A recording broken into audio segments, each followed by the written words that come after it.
In een nieuw programma trekt Nick Kortenhoeven erop uit om verhalen op te tekenen van bijzonder gewone inwoners. We zijn hier voorbij aan het rijden en toen viel ons oog eigenlijk een beetje op dit prachtige tuin. Oh, kijk, hé. Mooi, die zuiltjes.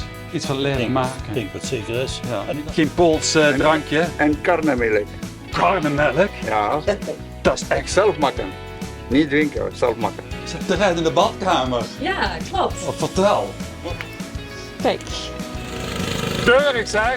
Maar dat heeft de politie niet gedaan. Ja, ze hebben wel altijd de passie gehad voor tractoren. Ik moet even binnenkomen. Kijk, en hier hebben we vroeger de spelotheek voor de kinderen. Een viever met de vissen erin.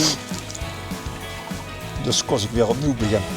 Komt die mensen overvallen? Ja, ga maar overvallen. Bijzondere verhalen van gewone inwoners vanaf maandag 19 augustus elke week bij Omroep BNM in Boetegewoerd.